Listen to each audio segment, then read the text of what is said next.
عورت کو جو خون جاری ہوتا ہے وہ 3 طرح کا ہوتا ہے اور اس میں احکام مختلف ہیں. اگر وہ خون جو ہے عادتاً طبعاً جاری ہو تو یہ حیض کہلاتا ہے. بچے کی پیدائش کے بعد جاری ہو اس کو نفاس کہا جاتا ہے. اور تیسرا ہوتا ہے بیماری کی وجہ سے جاری خون، اس کو کہتے ہیں استحاضہ. یہ 3 طرح کے نام ہیں: حیض، نفاس اور استحاضہ. حیض میں نماز نہیں پڑھیں گے، روزہ بھی نہیں رکھیں گے اور دیگر احکام. نفاس بھی اسی طرح سے ہے کہ جیسے ہی بچے کی پیدائش ہوتی ہے اور اس کے بعد جو خون جاری ہوتا ہے، جو بلیڈنگ ہوتی ہے، اس کو نفاس کہا جاتا ہے. اس کی کم سے کم کوئی مدت نہیں ہوتی ہے، لیکن زیادہ سے زیادہ 40 دن اس کی مدت ہوتی ہے. کم سے کم 1 دن میں بھی بند ہو جائے تو عورت پاک ہو جائے گی. یہاں پر حیض میں کم سے کم 3 دن اور 3 رات اس کی مدت ہوتی ہے اور زیادہ سے زیادہ 10 دن اور 10 راتیں ہیں. یہ حیض شمار ہوتا ہے. اور استحاضہ جو ہے وہ بیماری کی وجہ سے جاری ہونے والا خون کہلاتا ہے. تو بیماری کی وجہ سے جاری ہونے والا خون، جیسے نکسیر پھوٹ گئی کسی آدمی کی تو وہ بھی بیماری کی وجہ سے خون جاری ہے، تو اس کا نماز وغیرہ سے کوئی تعلق نہیں ہے. زخم بہ رہا ہے، خون جاری ہوتا ہے یا نہیں ہوتا، تو اس کا ناپاک ہو جانے سے کوئی تعلق نہیں ہے. لہٰذا بیماری کی وجہ سے اس مقام سے اگر خون جاری ہوگا تو وہ استحاضہ ہے، اور استحاضہ کی وجہ سے کوئی ناپاکی طاری نہیں ہوتی ہے.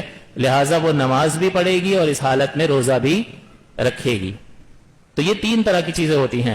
اب سب سے پہلی چیز جو حیض کے بارے میں ہم پڑھ رہے ہیں، نفاس کے بارے میں علیحدہ سے ہم پڑھ لیں گے اس کی تفصیل. حیض کی کم سے کم مدت 3 دن اور 3 رات، یہ کم از کم. زیادہ سے زیادہ 10 دن اور 10 رات. اچھا، پہلی بات یہ کہ جیسے ہی یہ ایام شروع ہوں گے اور 3 دن ہو جائیں گے تو اس کا مطلب حیض شروع ہو گیا. تو اگر کسی بچی کو پہلی بار یہ خون جاری ہوا ہے اور 3 دن ہو گئے تو اس کا مطلب وہ بالغہ ہو گئی. لیکن 3 دن سے کم رہا اور بند ہو گیا اور پھر 15 دن کے اندر اندر دوبارہ نہیں آیا تو یہ استحاضہ ہے، یہ بیماری کا خون ہے. لہٰذا اس کا بالغ ہونے سے کوئی تعلق نہیں ہے. تو کم سے کم 3 دن اور 3 راتیں. لہٰذا اگر جیسے ہی بلیڈنگ شروع ہوگی، خون آنا شروع ہوگا، تو یہ سب سے پہلا کام کرے گی، نماز چھوڑ دے گی.